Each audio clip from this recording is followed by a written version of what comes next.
Buenas tardes. Pues vamos a darle gracias al Señor por reunirnos de nuevo y vamos a comenzar con una oración. Invoquemos una vez más esa asistencia del Señor Jesucristo que nos ha hecho esta promesa. Yo estoy con ustedes hasta el final del mundo. Pero nos toca a nosotros apropiarnos esa palabra, gozarnos en su presencia, sentirla, disfrutarla, tocarlo de verdad a nuestro lado, acompañándonos en estas jornadas de espiritualidad en la que Él nos alimenta de una manera abundante, con la esperanza de que en nosotros haya frutos de calidad y frutos permanentes. Unámonos a aquellos apóstoles que tuvieron ese privilegio de acompañarlo en esta última semana de su actividad evangelizadora. Pidámosles a ellos que nos ayuden a estar prontos de verdad a la voz del Maestro, que cuenta con nosotros y que espera de nosotros esa generosa participación en las tareas que a cada uno nos ha encomendado siempre. Señor Jesucristo, dígnate pues hacerte presente entre los que estamos aquí, ansiosos de seguir tu camino. Danos fortaleza, alegría, generosidad y perseverancia. Gloria al Padre, y al Hijo, y al Espíritu Santo. Como era en el principio, ahora y siempre, por los siglos de los siglos. Amén. Madre Santísima, enséñanos a escuchar al Señor que nos dirige su palabra.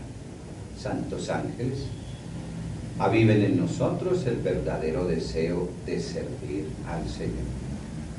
En nombre del Padre, del Hijo, del Espíritu Santo. Amén. Las confesiones van a ser entre 3 y 5 de la tarde, o sea que si quieren confesarse. Voy a pedir al Señor su santa palabra para que en el espíritu de su palabra vivamos esta reflexión sobre Getsemaní.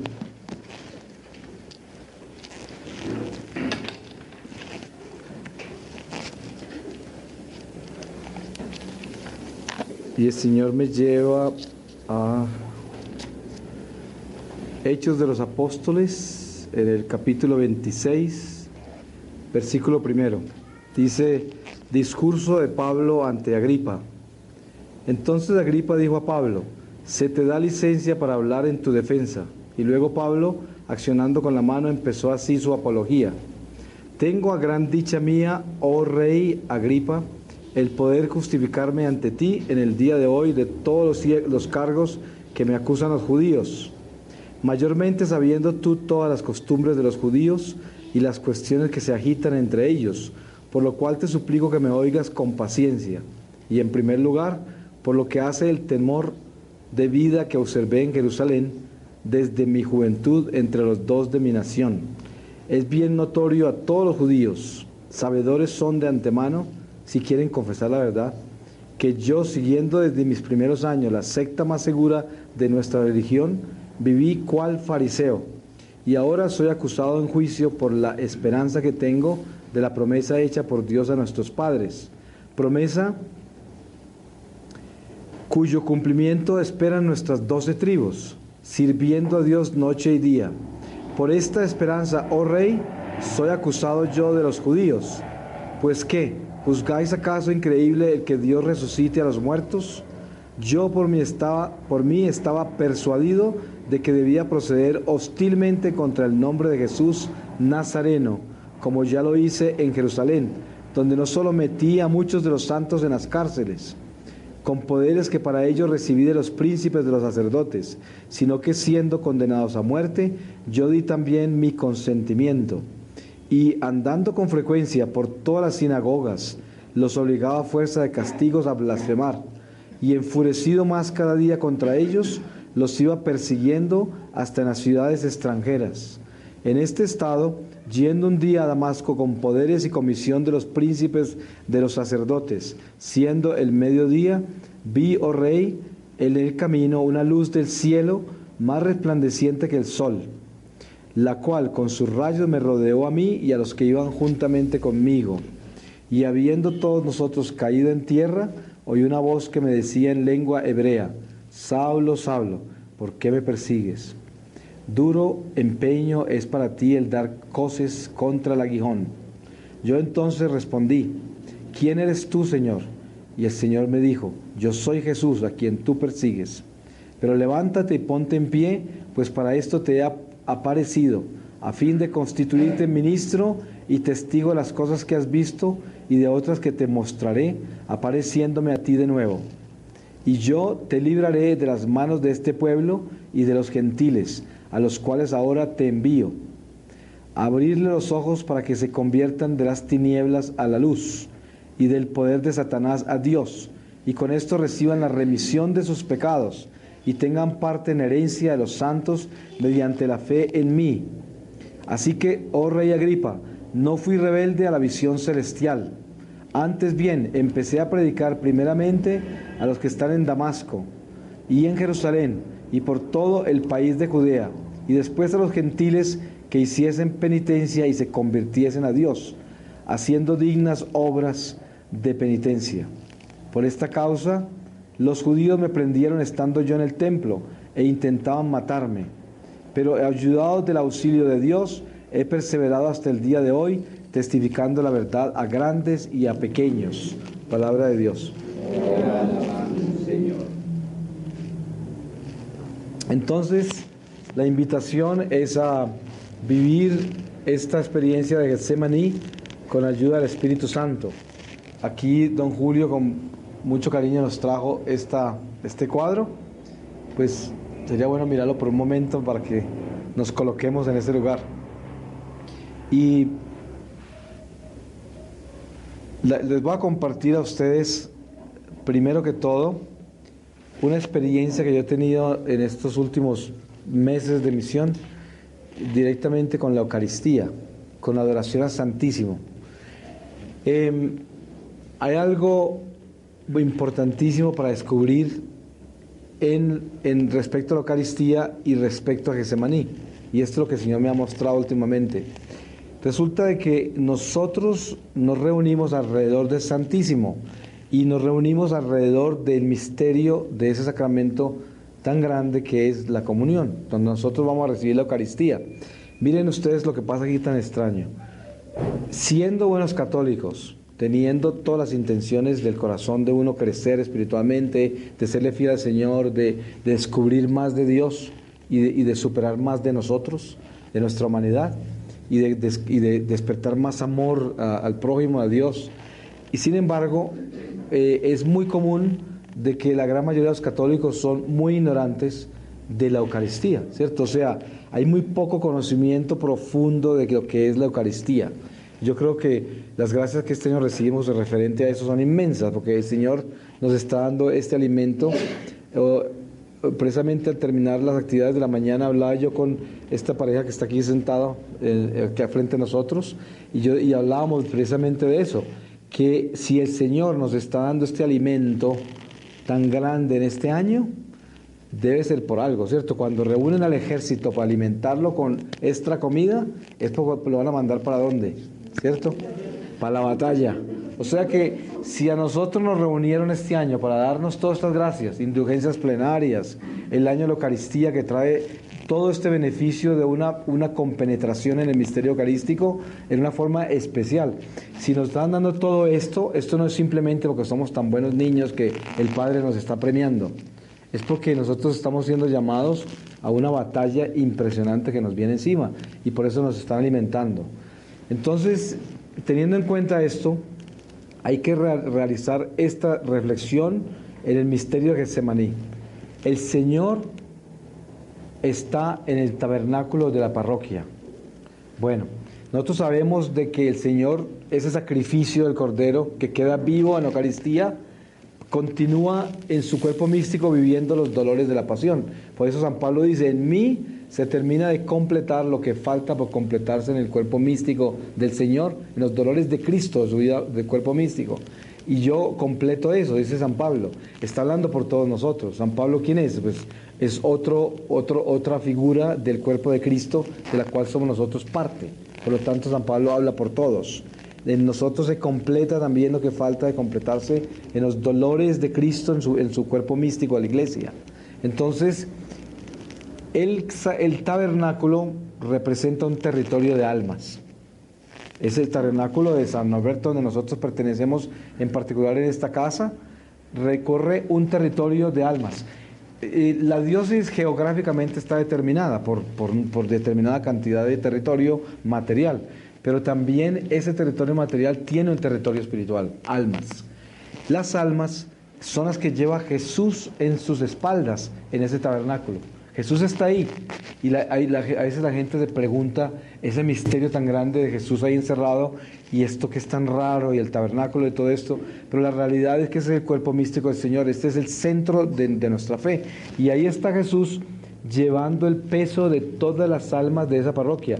Ahora, no son solamente los católicos, son toda alma, toda alma de la parroquia, o sea, todo el territorio. O sea que la iglesia no solamente cubre aquel bautizado y aquel que va a misa y aquel que pertenece a la iglesia ahí físicamente también, sino que cubre todas las almas de ese territorio y por eso está la parroquia ahí. Entonces, si eso es así, y ese territorio de almas es un territorio específico para ese sagrario, ese tabernáculo, entonces tenemos que encontrarnos con la realidad. Si Jesús allí recibe el peso de todas las almas, entonces ¿eso qué es ahí? Eso es nada menos que Getsemaní, porque ahí está Jesús arrodillado ante el Padre Celestial, sudando sangre por todas las almas que se van a condenar y los que están en camino a perderse. Eso es lo que pasa en ese sagrario. Entonces, nosotros cuando vamos a visitar al Santísimo, mucha gente se preocupa de muchas cosas. Hay gente que lleva 50.000 oraciones y se las hacen todas como un, cierto, así, cantadas, rezadas. A veces son hasta imprudentes con la gente que está ahí. Y bueno, y después de que terminan todo eso no saben qué hacer. Les cuesta mucho trabajo el silencio del sagrario. Ese silencio de Jesús en el sagrario es Getsemaní. Jesús nunca regresó donde los apóstoles que escogió para estar tan cerca de él que estaba a un tiro de piedra, como dice el Evangelio. No los escogió para que estuvieran haciendo un escándalo allá donde estaban sentados. Los escogió para que estuvieran ahí apoyándolo a él en silencio. ¿Y cómo lo apoyaban a él? ¿Cómo se apoya a Jesús? Mire, si nosotros leemos la historia de Lot, vemos ese diálogo entre Dios y Lot donde se dice, si un solo justo salva la ciudad, un solo justo. Entonces, ¿qué sucede con esa parroquia en específico? La parroquia, Jesús, ante el Padre Celestial, pide un testigo, alguien donde Jesús pueda llevar un justo, que esté presente ante el tabernáculo para presentárselo al Padre por la misericordia de todas las almas de ese territorio, de esa parroquia. Por eso que es tan importante pertenecer y reconocer a dónde pertenecemos, porque hay gente que no tiene parroquia, son como gitanos, ¿cierto? No tienen ni idea quién es el párroco y ni les interesa, y si van no les gustó la nariz del párroco o cómo predica o alguna cosa, ni vuelven, ¿cierto? Porque están buscando son la superficialidad de su vida, la vanidad y todas esas pretensiones espirituales, que son pretensiones religiosas. Hay cantidad de gente que está buscando el sacerdote más santo para confesarse. Si supieran el error tan grande que es eso. Si uno recibe un sacerdote santo para confesarse, qué bendición tan grande de Dios, ¿cierto? Pero imagínate, si usted quiere salir de todos los demonios de su vida, pues confiese con el sacerdote más malo que hay en el parque, porque de todas maneras es un golpe más duro para el demonio. Que uno le va a confesar los pecados a un sacerdote que está peor que uno, pues que imagínese la gracia. Es un acto de humildad todavía más grande que el uno irse a confesar con el santo. Ahora, es importante descubrir esto. Nosotros, como dice el Señor, no es lo que se está sacrificando en el altar, ni es del pedazo material del altar, sino que nosotros es a quién le estamos ofreciendo el sacrificio, a quién, y quién es el rey del sacrificio y dónde va todo lo que hacemos nosotros, va es hacia Dios. Entonces, el mismo sacerdote que es el instrumento de Dios, no es ni siquiera el sacerdote mismo lo que estamos buscando nosotros en la confesión, sino el Espíritu Santo, el perdón. Por eso es que en la parroquia empieza ese Getsemaní. Miren que Jesús le pide a los apóstoles que lo acompañen. Necesita esos testigos, les dice, no se duerman porque caen en tentación. En otra parte, en otro evangelio se dice, no se duerman porque serán probados, puesto en la prueba. ¿Quién los prueba? ¿Quién prueba? El demonio. Dios permite la prueba, pero nosotros somos probados por el carcelero los prueba. Él es el que viene, cada milla que recorrimos a Dios, Él nos llama cuentas, cada milla. Por eso nosotros vamos pasando hacia Dios por entre el territorio del destierro. Por algo se llama esto el destierro, porque es un territorio de destierro. Y en el destierro hay carcelero. Están los guardianes uniformados de cárcel y todo. Por donde uno pasa le están preguntando para dónde va, qué está haciendo, cómo así, que voy para donde Jesús. Ah, sí, de verdad. Y es que usted le pertenece a Él. Ah, sí. Entonces vamos a ver, credenciales, muéstreme todo. Así es el camino del Espíritu, sin exagerar. Cuando nosotros vamos por un territorio, como cuando se viajaba por entre la vieja Unión Soviética, no sé si a alguno de ustedes le tocó viajar por entre los territorios comunistas, o si alguien ha estado en un país comunista. De todas maneras, nosotros no estamos muy lejos de eso acá con la inseguridad que hay. La policía está por todas partes y de pronto a uno lo paran, le preguntan y le hacen cosas. Y bueno, el caso está que no es muy diferente el territorio espiritual al territorio material cuando se vive en un país inquisidor donde hay problemas de seguridad y todo. Es lo mismo, ¿no? Resulta de que cada paso que da uno hacia Jesús, los carceleros le llegan a pedirle cuentas, identificación, miren a ver si está al día en la identificación. O sea que la identificación, para que esté al día, la identificación espiritual se llama obediencia, esa es la cédula. La cédula del Espíritu se llama obediencia. Esa la pide el diablo en cada esquina. A la cédula, ¿cierto? A ver, ¿en qué va? Porque en el momento que uno vaya en desobediencia no puede pasar por ahí, porque le pertenece a él. Cuando uno está en desobediencia, ¿cómo va a progresar?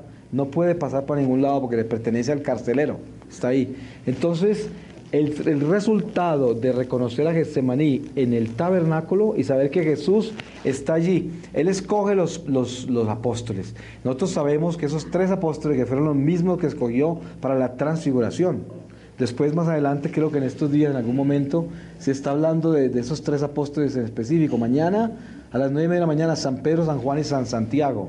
Es una reflexión que voy a hacer sobre esos 3 apóstoles, porque hay un misterio muy grande en esos 3 apóstoles. Porque de los 12, ¿por qué esos 3 escoge el Señor que lo acompañan en esos misterios tan grandes como Getsemaní y luego también en la transfiguración? Los tiene a los 3. Y no solamente en eso, Él los reúne siempre en diferentes formas.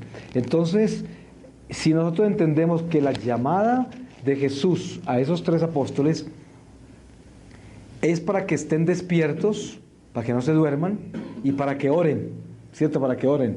Entonces, ese es el sentido de Getsemaní.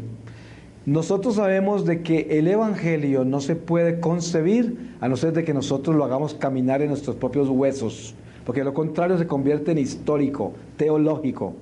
Y hay gente que habla hermoso, predica hermoso, pero no camina como predica como los fariseos, ¿cierto? Son palabras nada más.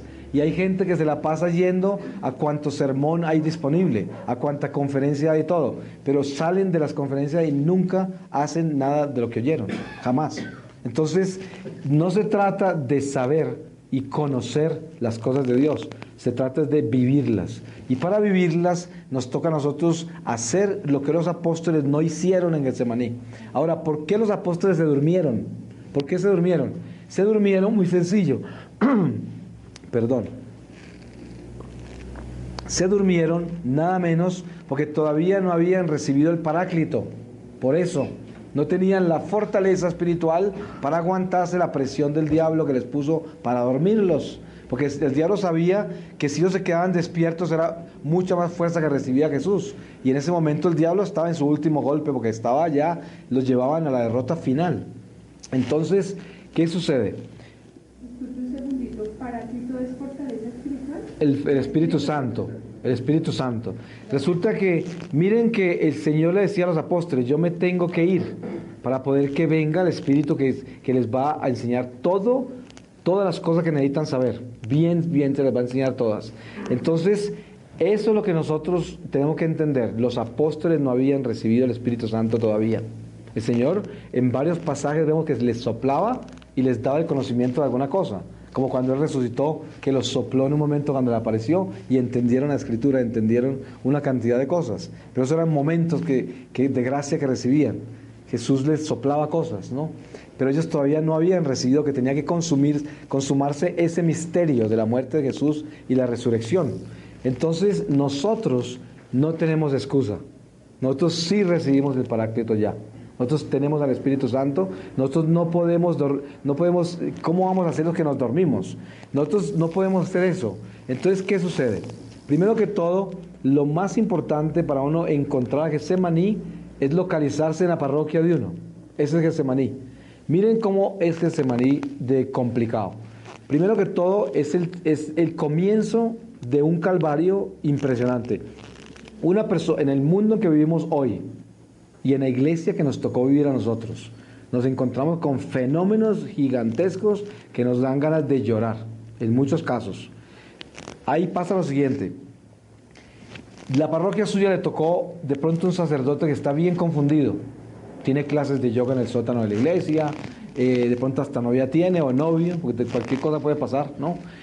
O puede ser una persona bien dura, bien cerrada, que no le gustan los carismáticos y que si alguna persona le dice alguna cosa a la Virgen los saca corriendo y pasan cosas así en las parroquias. O de pronto el sacerdote es muy buena persona pero no tiene autoridad y entonces 2 o 3 señoras manejan la iglesia. Entonces es un infierno la iglesia porque todo el mundo manda menos el sacerdote. Y bueno, yo les puedo nombrar 1.000.000 de problemas de la iglesia, ustedes lo conocen todos, no necesito decirlos, pero estoy poniendo como ejemplos esto. Cuando nosotros tenemos un sacerdote santo y la iglesia florece en el Espíritu y hay baños de gracias por toda parte y la gente se renueva y se sana y hay cosas maravillosas pasando en esa parroquia, esa sí que es una prueba bien difícil. Porque generalmente, después del sacerdote santo que cumpla su periodo que Dios le dio, en algunos casos son 7 años, 20, 30, 40, hay sacerdotes que están hasta que se mueren en una iglesia, no importa. El caso es que el tiempo que esté el sacerdote ahí santo, con toda esa renovación espiritual tan inmensa, cuando se va el sacerdote, llega el diablo con la prueba. Se caminaron todas esas millas en santidad, se sanaron todos, están todos elevaditos y están todos santificados. Vamos a ver qué es lo que tienen acá. Y les traen un sacerdote bien acabado, un sacerdote que tiene todos los problemas posibles. Entonces ahí viene la prueba. Entonces, ¿qué van a hacer con la santidad que recibieron? ¿Qué van a hacer? ¿Van a ser capaces de amar a ese sacerdote? ¿Van a ser capaces de perdonarlo? ¿Van a ser capaces de apoyarlo? ¿Van a ser capaces de orar por él para que se convierta? ¿Van a ser capaces de aceptarlo exactamente como es? Si no lo hacen, pierden todas las gracias que recibió esa parroquia en el tiempo de santidad del sacerdote que llegó bueno, el sacerdote fiel. Imagínense en eso. Nosotros tenemos que pagar con las gracias que recibimos, entregarlas en amor al prójimo. Tenemos que entregarlas. Entre más Dios nos da, más nos exige. Porque es obvio, ¿no? Es natural. Esa es la ley de Dios. Al que más se le da, más se le exige. Entonces, ¿qué pasa con el Getsemaní? La parroquia. Para poder estar paradito en ese Getsemaní, listo para decirle al Señor: Jesús, aquí estoy contigo, para llevar encima el peso de tus intenciones, porque yo no las conozco, pero sí tú sí las conoces. Tú sabes quién está listo a suicidarse en este momento en el territorio de esta parroquia. Tú sabes quién está listo a cometer un pecado espantoso, quién sabe de qué. Tú sabes quién es aquel católico que está mirando para acá y no viene nunca a la iglesia ni le interesa ya. Tú sabes todo esto que está sucediendo en la parroquia, en el territorio. Jesús conoce a cada alma y les duele cada una. Hay unas cuantas que lo alegran y lo apoyan, pero son muy pocas. Entonces, cuando uno va a Getsemaní y reúne a Juan, a Santiago y a Pedro, pero los reúne no para dormirse, sino que los reúne para reparar por el sueño de ellos y para hacer la tarea de uno, la tarea del apóstol, estar allí de verdad. Entonces, en ese momento es cuando nosotros encontramos que la parroquia es el tesoro más grande que tenemos nosotros.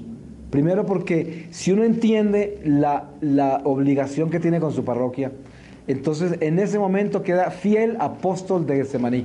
Ya quedó fiel, sin importar cómo se está portando el párroco, sin importar qué clase de feligreses hay allí, Si hay gente muy cansona, muy horrible, esto y lo otro, eso no es problema, porque fíjese que en el Evangelio, paso por paso, nos encontramos nosotros con estas calamidades humanas, como los mismos apóstoles tratando de pensar quién iba a ser el primero, quién es el segundo. El uno quería que a la izquierda y a la derecha, mandan a la mamá para que pida eso, y hay cantidades de desastres humanos al lado del Nazareno, después de que ellos veían milagros y milagros y milagros al lado de ellos ahí, y sin embargo seguían pidiendo cosas absurdas y todo. Y esa es nuestra iglesia.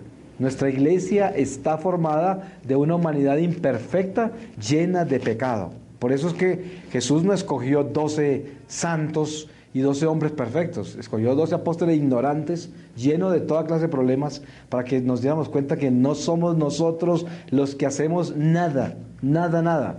Y que a través de nosotros no es nuestra racionalidad la que habla cuando hablamos en el nombre del Señor, sino el mismo Espíritu de Dios. Y ahí es donde se glorifica Dios en toda su magnificencia, todo su poder en la miseria nuestra.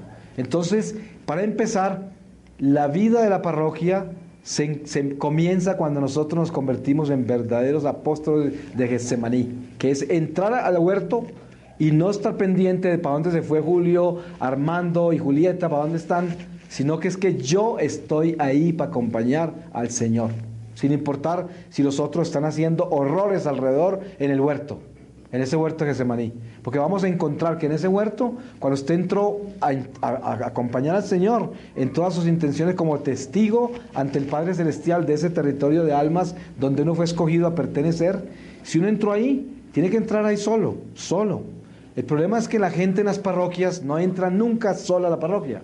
Siempre entra y se lleva por delante toda la curiosidad que lleva de toda la gente que está alrededor. Le tiene que ver cómo está comulgando aquel, y de esto y lo otro, y está mirando todo. Y el sacerdote parece que no consagró hoy bien, porque ese sacerdote tal cosa, esa homilía tan rara. Siempre hay toda esa cantidad de cosas, porque la persona no está ahí en Getsemaní.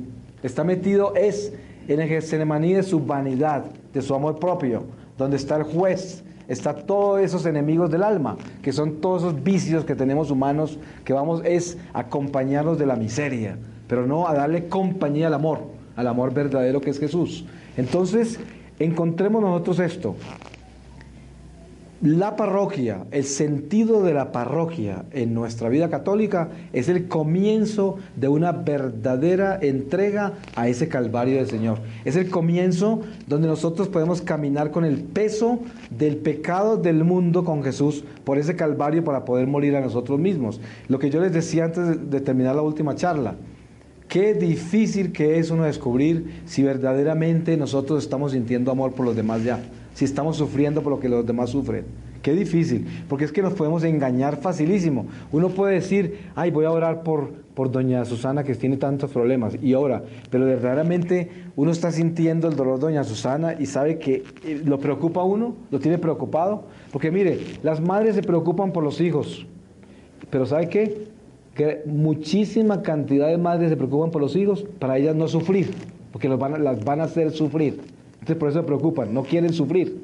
Entonces otras madres buenas se preocupan por los hijos de verdad, porque no quieren que los hijos se vayan por un camino equivocado y se pierda el alma, ¿cierto? Se pierde el alma. Eso es una madre santa. Pero muchísimas madres se disfrazan el amor de madre con una cosa, con vanidad, con pura vanidad humana. No quieren que les pase nada, ¿saben qué? Para que no tengan que pasar un momento horrible. O sea, es para no tener dolor, para no sufrir, por eso.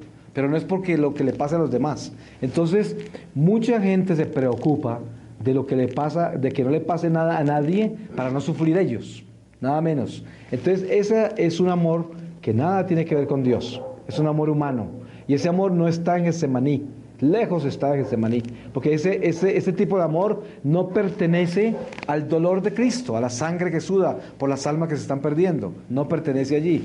El único amor que pertenece en Getsemaní es el amor por el prójimo, porque entonces Jesús, ¿qué está haciendo en ese tabernáculo? Está sintiendo el dolor de la perdición de todos los pecadores que no están arrepentidos, que no quieren aceptar a Dios, o que lo ignoran o que lo desconocen.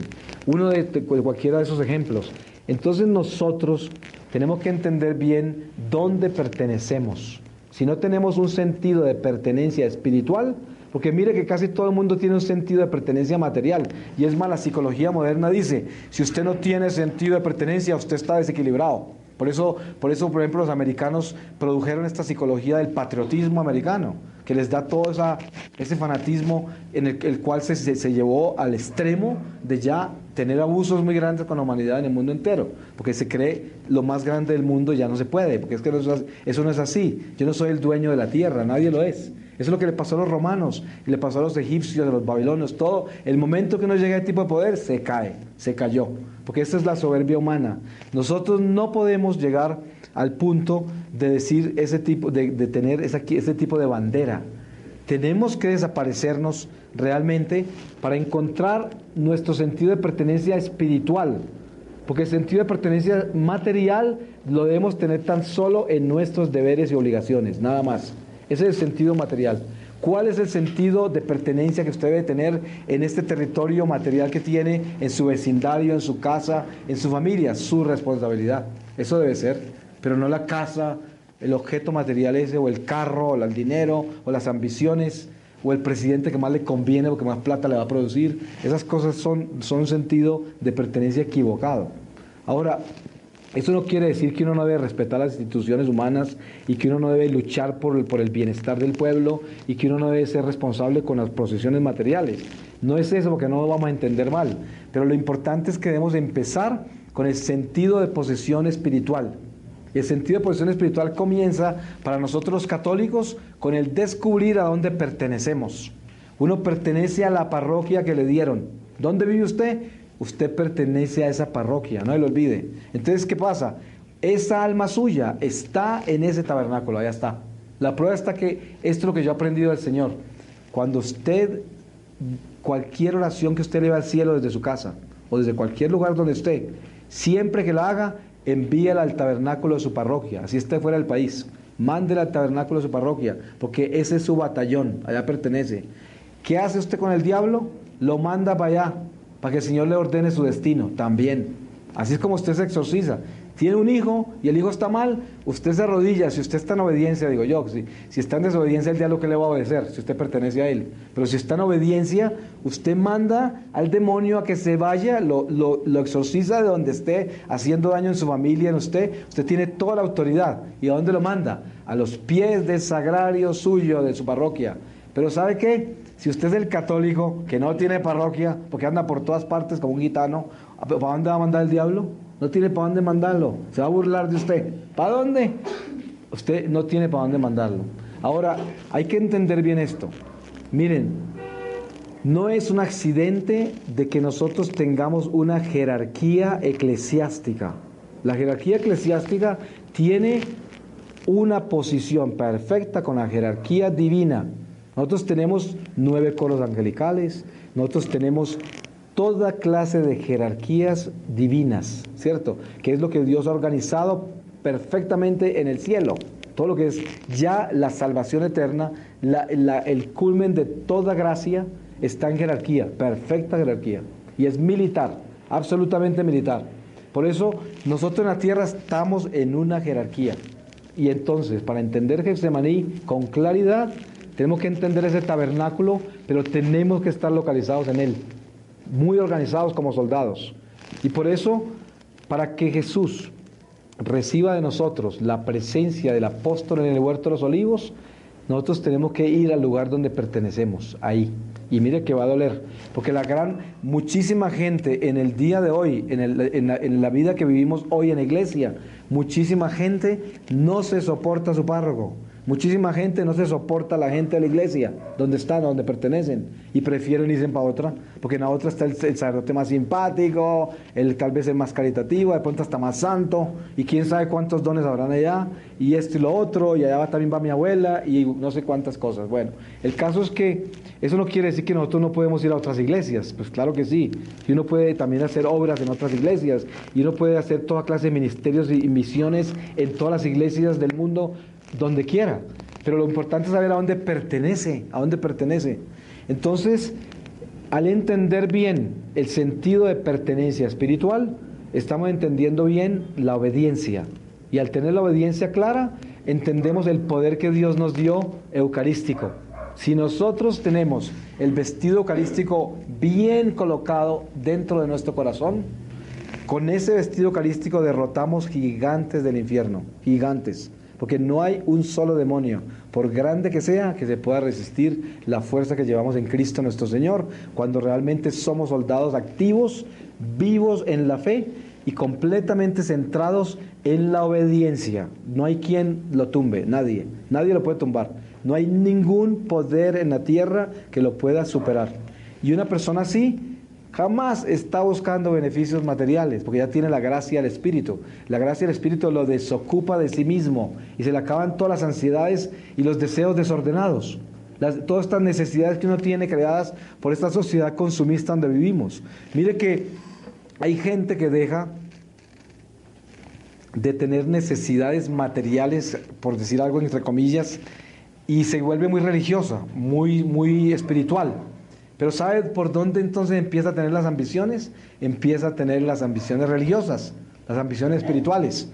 Hay gente que se va para la iglesia y se volvió un apóstol activo en la iglesia y empieza a buscar poder en la iglesia y a ver cómo busca la atención. Y entonces, y si no lo atienden, no le paran bolas y no le dan lo que quiere, ¡hoy! El lío que hay.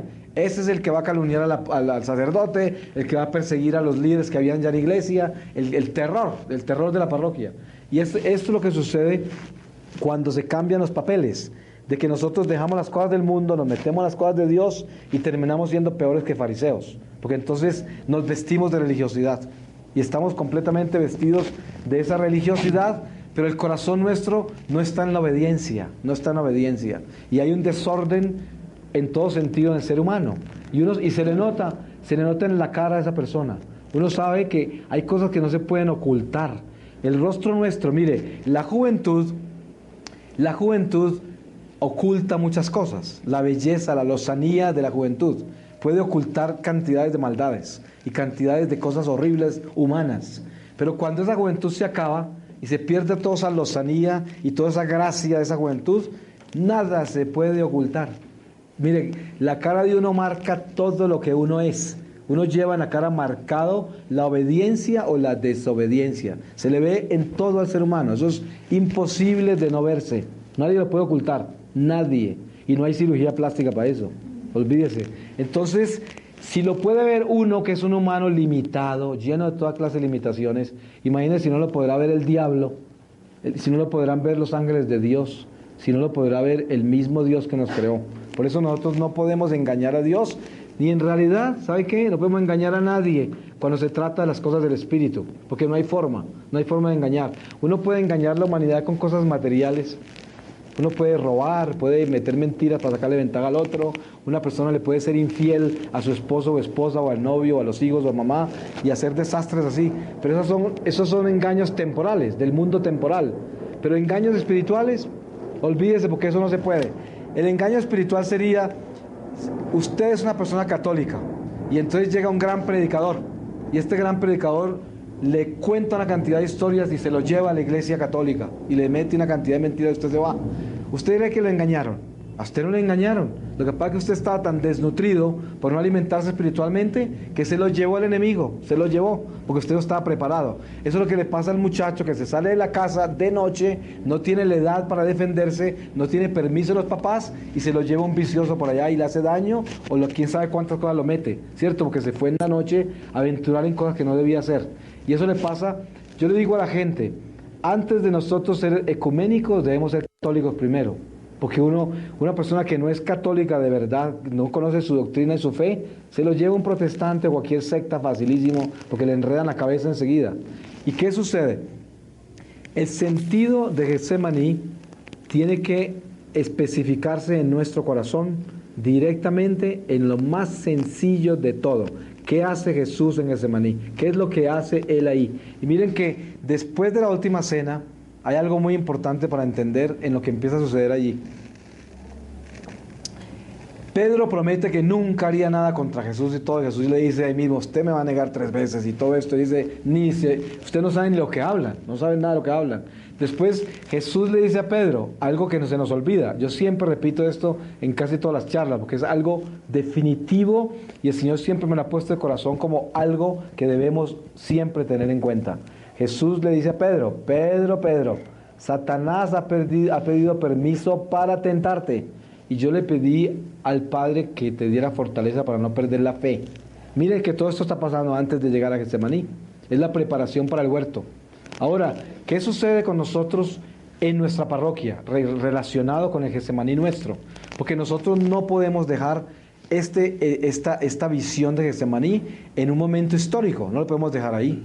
Tenemos que llevarlo a nuestro corazón y hacerlo vida, para que no ser simplemente estos camarones dormidos que están pasando a través de la historia de la humanidad con una religión heredada que nunca llegó a penetrar nuestra sangre, que nunca llegó a penetrar nuestros huesos y que no camina con nuestros músculos y sentidos, instintos, razón, no camina por ahí. Simplemente es una simple información heredada.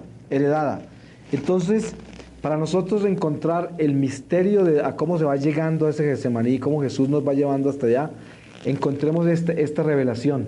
Jesús anuncia ya esa fuerza de Satanás tan inmensa que nos va a caer encima a todos, tan grande. Dice, Satanás pidió permiso. Ahora, caigamos en cuenta de esto. Jesús es Dios mismo. Y Él y el Padre lo predicó. ¿Cuántas veces lo dijo Jesús? El Padre y yo somos uno. Él está en mí, yo estoy en Él. Cuando Él dijo, Satanás le pidió al Padre permiso para tentarte, ¿qué estaba diciendo? Me pidió permiso a mí también, ¿cierto? Porque si Él está en el Padre y el Padre en Él, entonces que Él no oyó cuando Satanás le preguntó al Padre. Pues claro que sí, si Él es parte de una Trinidad, un solo Dios. Entonces, ¿qué sucede? Jesús no le dijo a Satanás, uy, no, a Pedro no. ¿Cómo se? Pedro, ese es mi apóstol preferido. Además, voy a fundar la iglesia sobre él, no lo toque. Nunca dijo eso. Entonces, imagínense en esto. Si a Pedro, Jesús mismo que estaba con él ahí, no le dijo a Satanás que no lo agarrara del pelo como lo agarró, ¿qué será de nosotros? Entonces por eso tenemos que saber esto.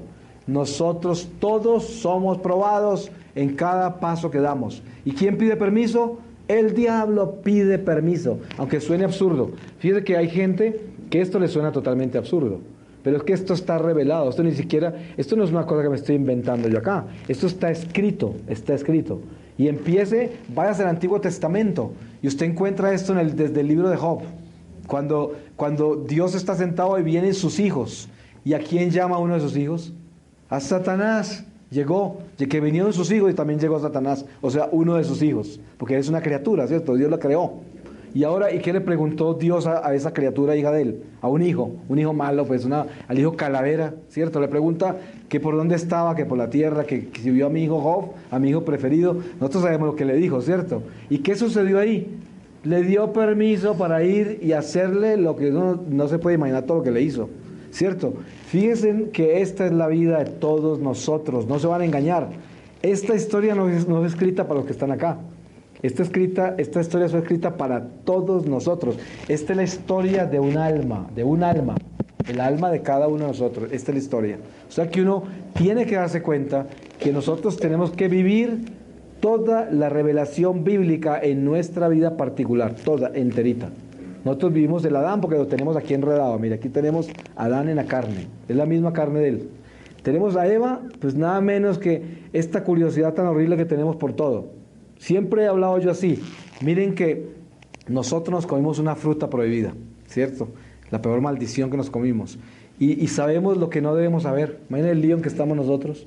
Nosotros tenemos que desaprender, porque lo que aprendimos no lo debemos aprender. Ese es el castigo del pecado original.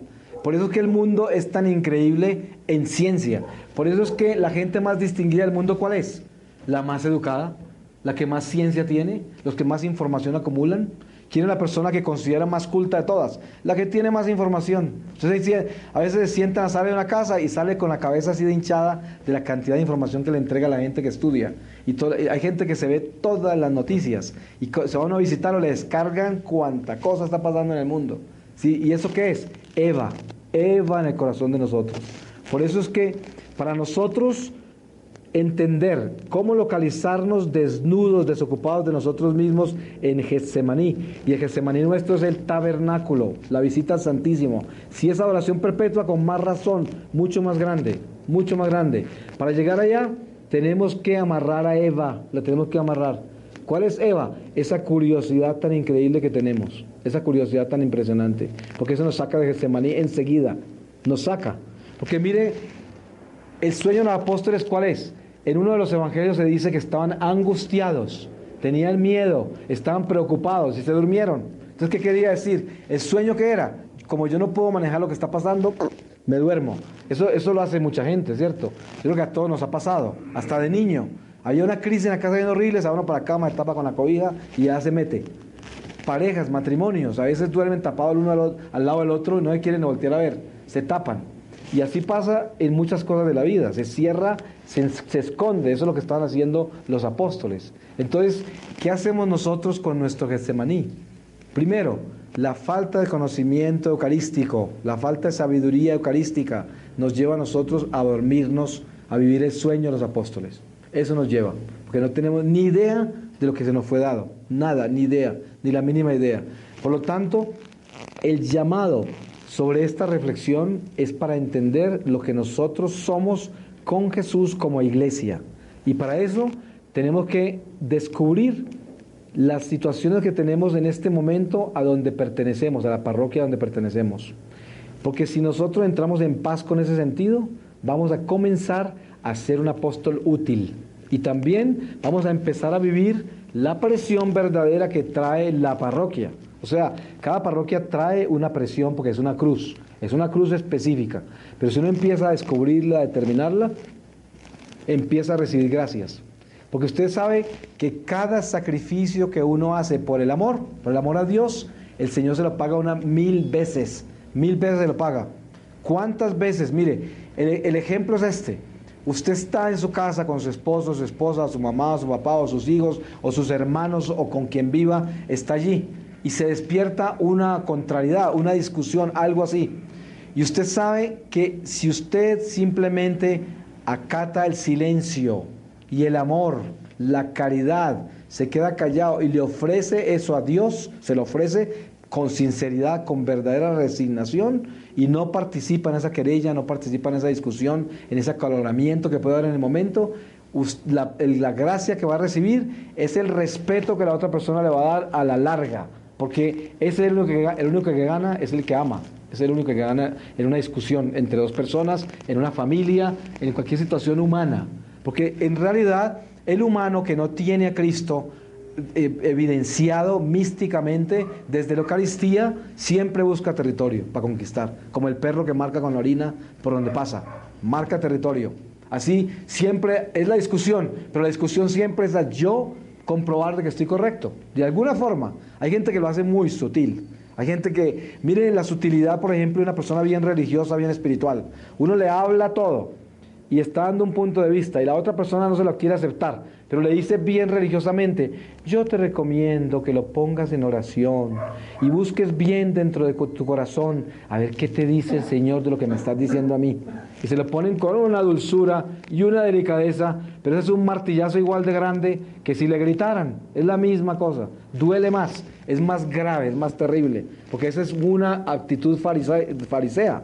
O sea, es uno utilizar toda la espiritualidad falsa que tiene para llegar a suavizar al otro, ¿cierto? Pero para cambiarle simplemente el sentido de las cosas y demostrarle que no le acepta las cosas, pero no se las dice, porque no tiene esa sinceridad, no la tiene. Porque fíjese que el Señor nos dice, cuando es sí, cuando es no, es no. Nunca, lo demás, todo pertenece al diablo. Lo que no es así pertenece a Satanás. Es sí y es no. Por eso es que la gente negocia muchísimo con la mentira. La mentira la negocian facilísimo. Como no es pecado mortal decir a la gente que no estoy en la casa, porque es que estoy cansado y no hay que. Entonces negocian con eso y dicen que no estoy. Y resulta que es eso. Si uno dice sí cuando es no, ¿qué está haciendo? Está trabajando con el diablo. O sea que si usted mete un poquito el dedo por ahí, después mete el otro dedo y termina metiendo la mano. Eso no hay escapatoria. Uno no puede negociar con la oscuridad nunca. Así de que el Señor específicamente en Getsemaní nos está llamando a nosotros a que no vivamos más una teología que se queda guardada dentro de la teología, sino que vivamos una revelación divina entregada por el Señor, vivida en ese Evangelio, pero que la llevamos a nuestros huesos, que la vivamos humanamente. Porque si no, como dice San Pablo, ¿de qué nos ganamos con entender tantos misterios de Dios si no las podemos racionalizar y llevarlas a la acción? De nada sirve, para nada sirve eso. Entonces, nosotros encontramos gente que habla hermoso. Fíjese que hay gente que le puede a usted sermones que lo dejan con la boca abierta por 3 meses. Pero fíjese que eso no lleva a nada llevan esas cosas. Si no se está haciendo lo que se debe hacer con esas cosas, no sirven para nada. Entonces, el Getsemaní es lo más importante de este año eucarístico, porque es el tabernáculo y el Santísimo mismo. ¿Cómo vamos a vivir ese Getsemaní nosotros si entendemos este misterio? Primero, tenemos que localizarnos a la parroquia que pertenecemos. Segundo, tenemos que reportarnos donde el Señor y decirle: Señor, aquí vengo a reportarme. Yo nunca le he sido fiel a mi batallón. Yo he estado por todas partes como el soldado loco, que se va para donde la infantería, después se va para donde de marina, después se va para donde la fuerza aérea. Vivo por todas partes, pero no sirvo ni para piloto, ni para esto, ni para otro, porque en ninguna parte me creen, porque yo no he podido definir. Entonces yo vengo acá, Señor, a decirte: perdóname, yo pertenezco a este batallón y quiero empezar de cero. Me voy a uniformar como es y voy a estar en este batallón donde tú me llamaste. Como dice San Pablo, quédate donde el Señor te llamó, ahí. Eso es parte de las enseñanzas del Señor. Entonces, quédese uno ahí, amarradito ahí, en obediencia, y empiece de cero. Vaya a visitar al Señor todas las veces que pueda. Es lo más importante que pueda haber en la vida católica, en la vida nuestra católica, son las visitas al Santísimo. Obviamente que yo no estoy hablando de una persona que no está en gracia de Dios y entonces piensa que va a recibir toda clase de bendiciones sin hacer nada más que ir a visitarlo. Eso no es así. Es como la gente que usa escapularios y camándulas que se las cuelgan al cuello como amuletos y piensan que van a estar protegidos así.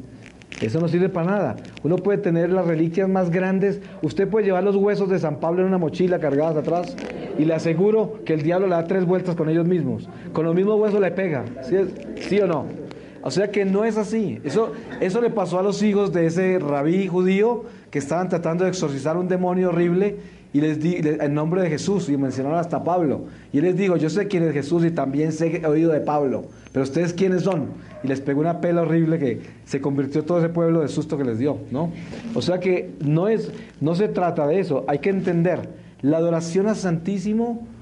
Para que sea adoración al Santísimo, para que sea el verdadero Getsemaní, el apóstol que va donde el Señor, es una persona que está en gracia de Dios, que está en obediencia. Obviamente que si una persona está en pecado y no tiene la fuerza para cambiar y se va a rogarle al Señor al Santísimo que lo ayude, eso es tan santo como puede ser la santidad misma, ¿no? Porque el Señor vino a sanar a los enfermos. O sea que yo no diría que una persona no puede entrar al Santísimo porque está en pecado. No es eso. Pero yo estoy hablando del soldado que está listo a militar. De eso estoy hablando yo. Porque sabemos que si una persona está enferma todavía espiritualmente y no es capaz de obedecer, no es capaz de cambiar y no puede hacer nada, pues sería bueno que también se fuera para allá. A ver si el Señor se apiada de él y le da fuerza para cambiar. Pero hablando del soldado, del ejército de Dios, de lo que nosotros debemos hacer en este momento y especialmente por lo que nos espera. Mire que yo lejos estoy de ser un profeta del desastre, profeta del miedo y nada de eso, porque eso no es lo que el Señor me ha dado a mí.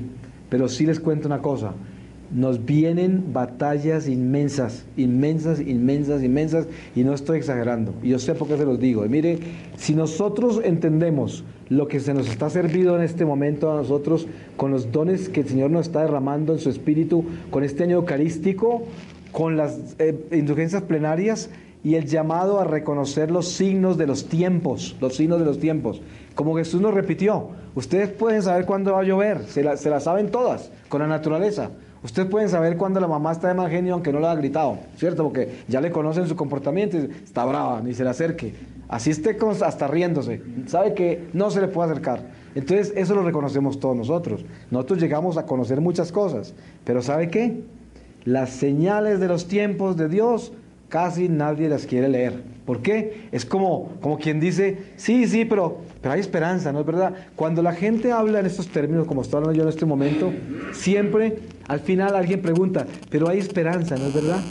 Pues, obviamente la esperanza nuestra es la salvación eterna.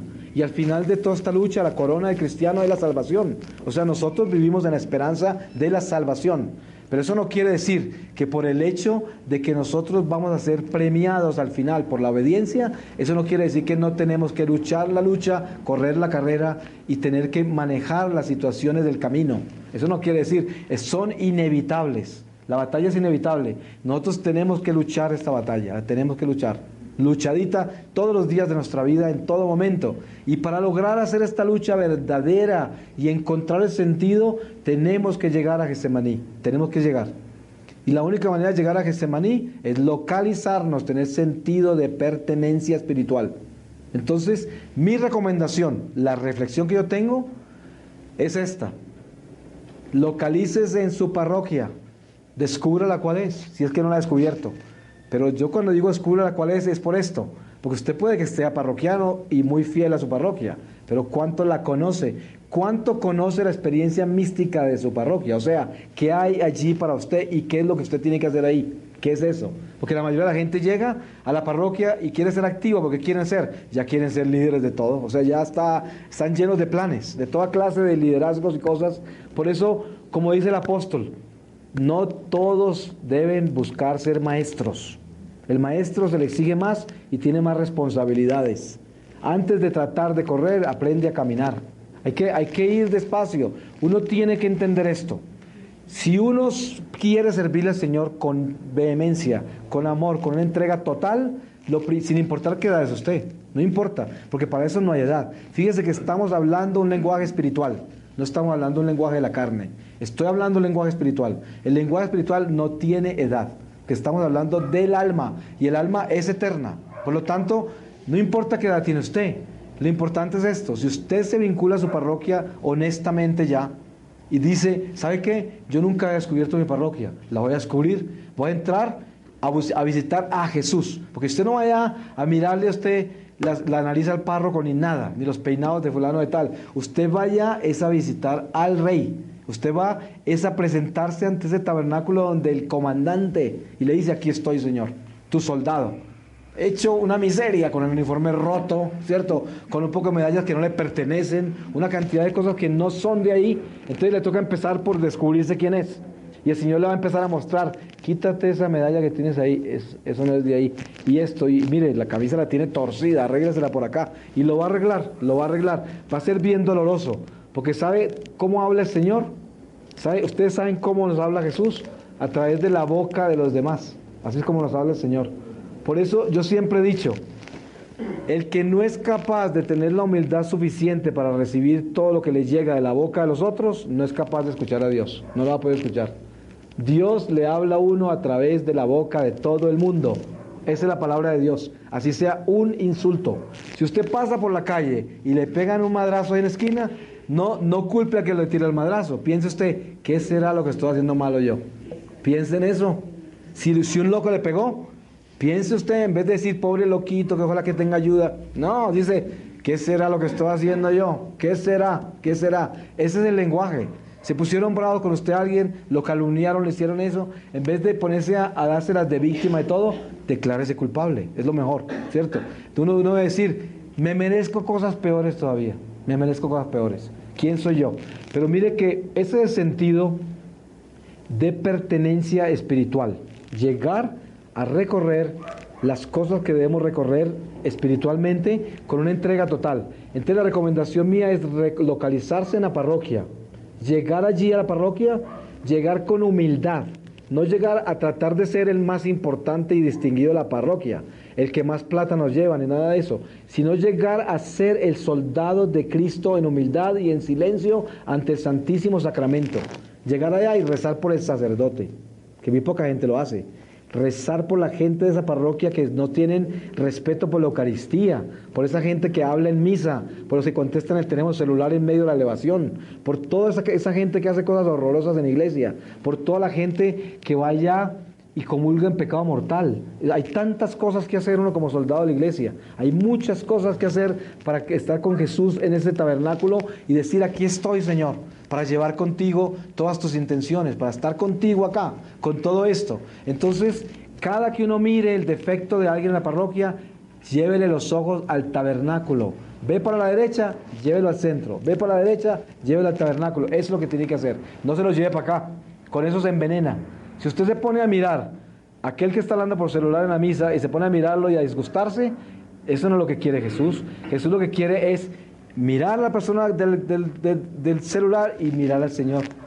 Y llevar con él ese peso, ese dolor, esas cosas, esa irreverencia, esa maldad que hay, ese descuido, esa falta de respeto a todas esas cosas, llevarlas, ¿cierto? Entonces, ese es el sentido de pertenencia espiritual. Localícese en su parroquia, humildemente, no trate de ser el más importante, entre allá calladito, empiece, porque es como lo que dice el Señor, el que se sienta atrás, si el Señor quiere, lo trae como invitado de honor para el frente.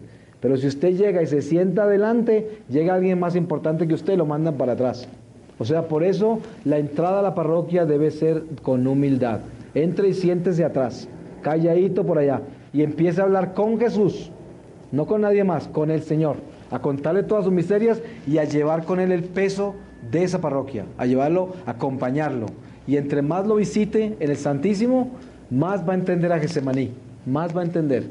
Y van a haber momentos en que se va a tratar de dormir, muchas veces. Pero acuérdese de los apóstoles, no se vaya a dormir. Acuérdese de Jesús, no se duerman, los van a poner en prueba, no se duerman. Tienen que acordarse de eso todo el tiempo. Pero entonces este año eucarístico es el año para este Getsemaní. Getsemaní, para nosotros católicos en el año 2005, es el tabernáculo. Ahí está el Monte de los Olivos. Ese es Getsemaní. Getsemaní no ha desaparecido. Getsemaní continúa. Por esa razón, ¿por qué estamos viviendo la Semana Santa otra vez? Porque no ha parado. Porque la Semana Santa seguirá hasta que Jesús regrese.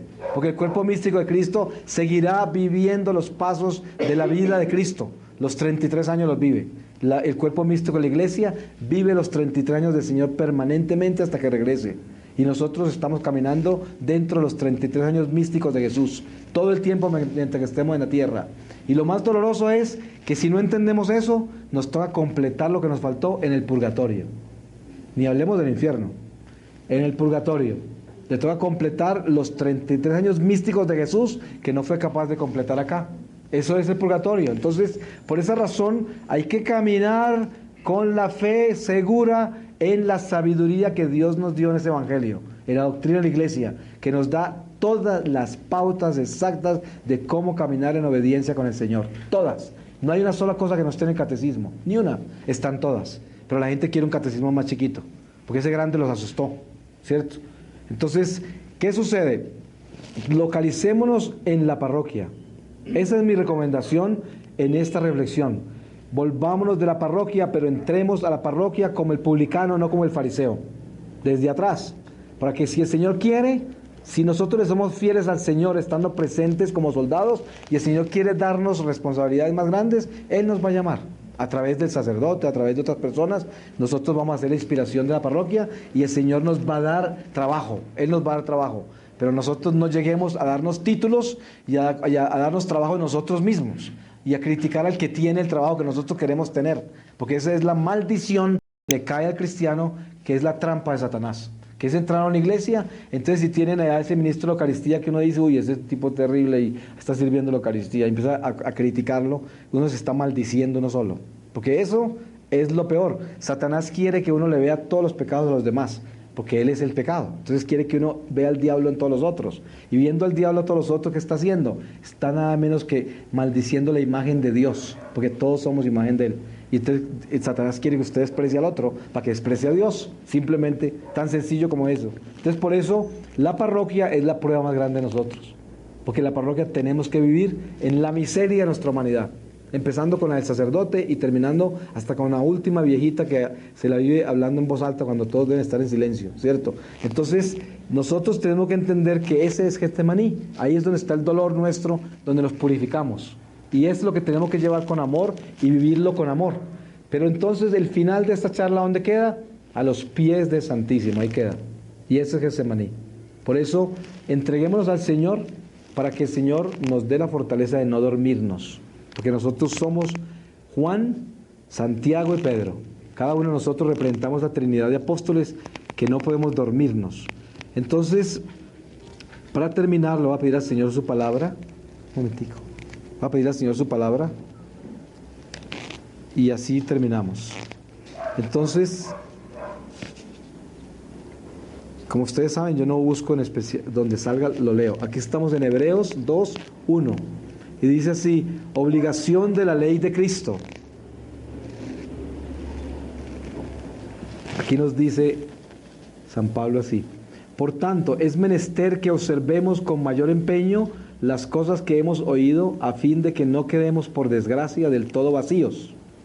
Pues si la ley promulgada por los ángeles fue firme, y toda transgresión y desobediencia recibió el justo castigo que merecía, ¿cómo lo evitaremos nosotros si desatendemos el evangelio de tan grande salud? La cual, habiendo comenzado el Señor a predicarla, ha sido después confirmada hasta nosotros por los que la habían oído, atestiguándolo a Dios con señales y portentos, y variedad de milagros, y con los dones del Espíritu Santo que ha distribuido según su beneplácito. Porque no sometió Dios a los ángeles el mundo venidero de que hablamos. Antes, uno en cierto lugar testificó diciendo: ¿qué es el hombre que así te acuerdas de él? ¿O el hijo del hombre para que lo mires tan favorablemente? Hasle hecho por un poco de tiempo inferior a los ángeles, mas luego coronado lo has de gloria y de honor, y le has constituido sobre las obras de tus manos. Todas las cosas has sujetado a sus pies, o a su humanidad santísima. Con que si Dios todas las cosas ha sujetado a él, no ha dejado ninguna que no haya a él sometido. Mas ahora no vemos que todas las cosas le estén todavía sujetas.